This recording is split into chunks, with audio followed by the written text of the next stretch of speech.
Hello, it is currently 7:07, which I think marks the perfect time to complain about books. Yep, that's me. So this semester particularly, I had to read a lot of things that I knew I was not going to like. And that's what happens when you're in college. You kind of have to read these literary texts so that you can academically comment on what you think the meaning is. So what we are going to do today is I'm going to tell you about some of the books I had to read this semester, my likes, my dislikes, mostly dislikes, and instead root you into a different direction of what I think you should read instead. Ow! Did you hear that? Ow! So, first things first. Or something really.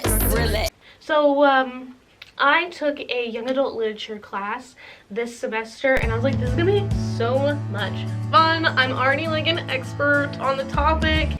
And then I had to read Symptoms of Being Human,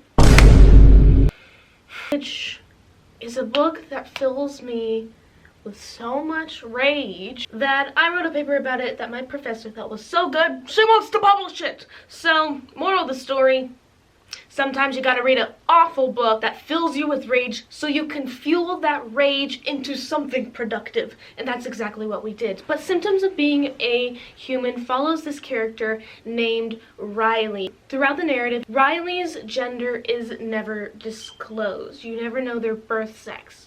So Riley kind of goes about on the spectrum. Some days they feel like a girl, some days they feel like a boy. And it kind of like begs the question of like, I know YA tends to value realism, but at what point is it valuing realism and normalizing abuse in the queer community? Because Riley goes through so much in this book, and it's like some of it is for absolutely no reason. But you did this for what? Why not? Why? Why not? Like, there are so many slurs. There's a sexual assault scene, and their friends suck. And then at the end, they're almost like forced to forgive their friends, even though they're bad people. So like, I understand why you would include this in an academic class about YA literature, because you want to have your discussions about gender, identity, and sexuality and performance. But there are so many other better books, and one that I think you should read instead is Cemetery Boys by Aiden Thomas. Now, this kind of tackles similar themes, but it follows a Latinx trans man trying to prove their worth to their family. And it's all about changing norms, discussing masculinity, and I think what it does really well is kind of uses its main characters as a foil for loneliness of each other. They kind of experience loneliness in two very different ways, but it's able to like relate each other to them. I hope that made sense. Cemetery Boys is so good. Do not give Jeff Gavin any piece of your money, because I think it's trash. The problem with this book is like, it opened doors, but now that this discussion has evolved, it's almost not worth your time. In fact, it's not worth your time. So, moving on. So, the next book I had to read for this YA class that I vehemently did not like was The Merciless by Daniel Vega. So The Merciless kind of, the discussion that my professor was trying to develop through this book was like groupthink and what happens with the power of suggestion and when you essentially join a teenage girl cult to get a demonic demon out of a girl. Turns out you end up torturing her. And my biggest issue with this book is like, there were so many opportunities for discussion. Like, it's set in like this small rural town where Confederate flags are hung everywhere, and our main protagonist and a side character are people of color. And I was like, this has so many opportunities, and yet the thing that I don't think my professor got is, in order to have a commentary, you have to comment on it. Why would you say something so controversial yet so brave? There was no discussion. It was just like this gruesome depiction of like tearing off nails and fire. It was essentially just a gore fest, and like not a good one. So yes, I had a very hard time with this book. I don't think it's good, but what I think you should read instead is... Whoa, it just escaped my mind. Little Monsters by Cara Thomas. Cara Thomas does everything that the Merciless tries to do, but like 10 times better. It has that like groupthink, that like girl politics dynamic of how girls can manipulate others into doing things that are like dangerous and against the law. It has like your demon possession thing with like actual cool plot twists. So if you were looking for like that YA groupthink discussion of teenagers, yes, 100%. Cara Thomas is your author. I think that this book is better than anything Ruth Ware has ever written. Whoa. I said it. I did. I'm really not holding back today.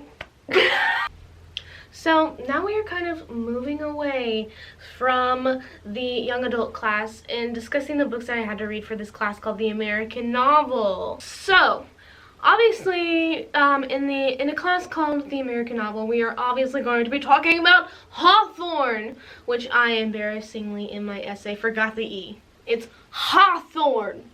My professor was very nice about it, but it was embarrassing. I'm pretty sure, like, we all kind of know what the Scarlet Letter is about. It's about this woman who has an affair, gets pregnant, so when she's on her way to her new town, her husband's like, shh, don't tell anyone. I've made my own fantastical life. I'm a physician now. They have no idea. And she's like, okay, and kind of becomes like, you know, the horror of the town. Everyone looks down on her because she's had sex. What Hawthorne does like a really interesting job with is like he uses elements that he knew were popular during this age, and he presents the Scarlet Letter as a cautionary tale. People will read the Scarlet Letter and think, oh, obviously Hester is the cautionary tale, right?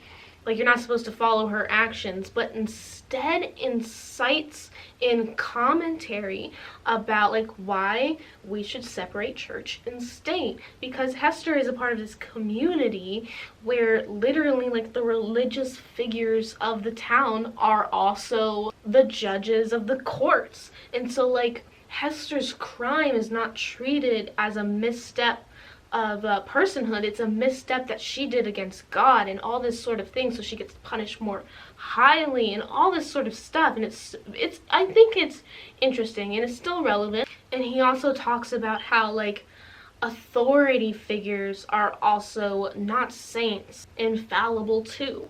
So what do I think you should read instead of the Scarlet Letter? I'm glad you asked. I think you should watch Promising Young Woman. I watched Promising Young Woman in a not so legal way, and I actually think this is the perfect example of modernizing the same conversation of the Scarlet Letter into today's culture. Because instead of talking about purity culture like we're doing with Hawthorne and separating church and state, we're talking about those same like slut-shaming tactics but in rape culture.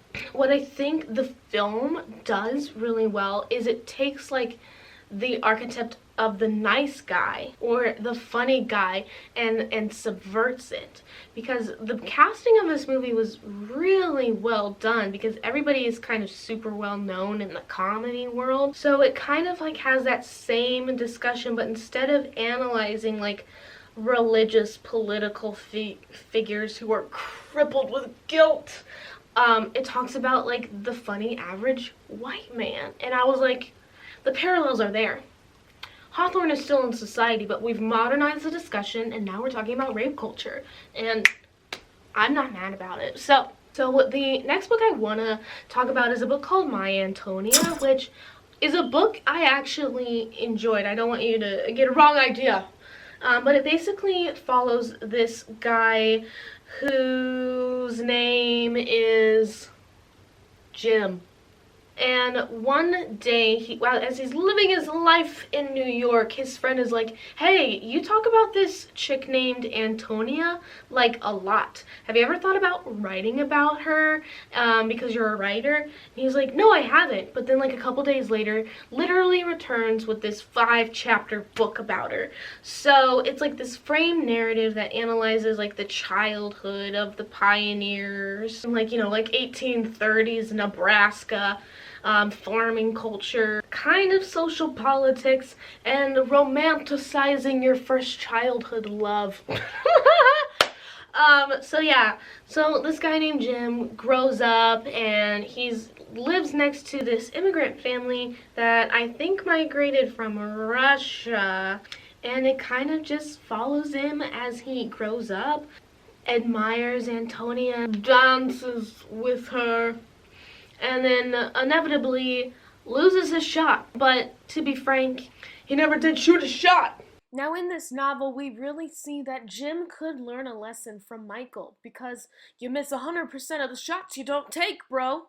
So throughout the course of the novel, because it's this frame narrative, Antonia kind of becomes like this symbol of the past, of like romanticizing your childhood. Because Jim eventually meets up with Antonia and realizes how much has changed, making him come to like this rude awakening of like, oh, he's lost his innocence in childhood, and you know, blah blah blah blah blah. It's a short classic. I think it's a fun read. It's got some great discussions of the prairie, nature, but what I think you should read instead is Exit West. So it kind of, I've been saying this a lot, but it does modernize the immigrant discussion. So it follows these two characters. They meet in class, and the guy kind of just instantly falls in love with this girl, and rightly so. She's amazing. And throughout it, you're kind of also told this story through second person, and there's like these weird inner bursts of other stories and other narratives of other people who have migrated or who are immigrants. So it kind of like makes you reanalyze what you think an immigrant is and why we think people migrate. So during the time this book came out, it was very prevalent to the time, but I think it is also like one of those timeless discussions that I think it'll probably become a classic one day. And because it felt relevant, it's kind of like felt very timely, but it's also one of those discussions that I don't think is going away, so it feels very timeless at the same time. Does that make sense? So kind of discusses romanticization, discusses the immigration process in like a really fascinating and an interesting way. I read it this year.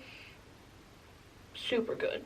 So the last book I'm going to talk about and then give you a recommendation for is Pale Fire by Vladimir, the guy who wrote Lolita. Side note, instead of Lolita, you should read My Dark Vanessa. But that's not the topic today. Pale Fire is, okay, how do I explain Pale Fire? Pale Fire embodies the thing that postmodernists love to do, where it's like a story within a story, but the story outside the story is actually about someone going mad. Let me explain. So there's this guy, he's a professor, and he dies, and so another professor takes on his work and wants to finish it so he can be published and have a great name.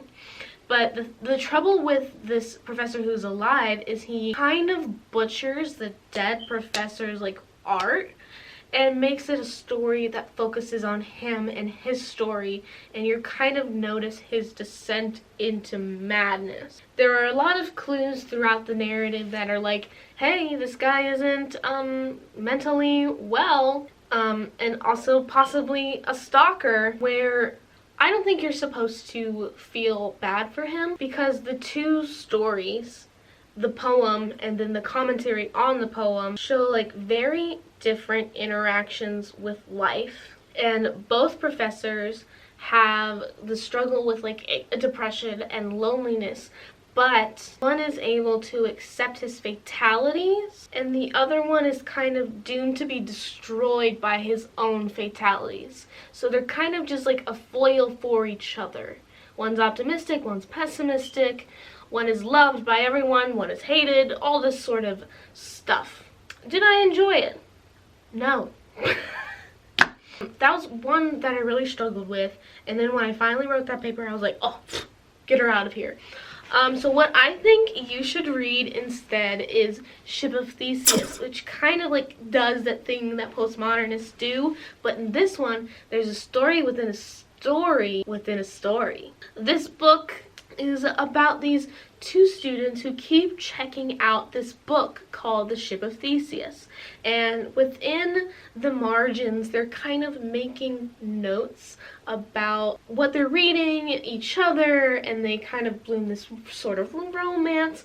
But as the novel continues, this like murder mystery aspect emerges, and so like you keep flipping through the pages and you're starting to get clues that you can take out of the book and read for yourself. And so all of these like elements kind of culminate into this really cool story that like I think about all the time. There's like no descent into madness. I know you gotta go to Donna Tartt for that, but if you were kind of looking for that weird postmodernism feel, story within a story / murder mystery, Ship of Theseus. Great book, ladies and gentlemen and non-binaries. Great book. So that kind of ends this video. It's kind of just a casual video. I want to talk about all the things I read this semester. But thank you for watching. I hope you enjoyed it, and I will see you next time. Keep reading and all that jazz.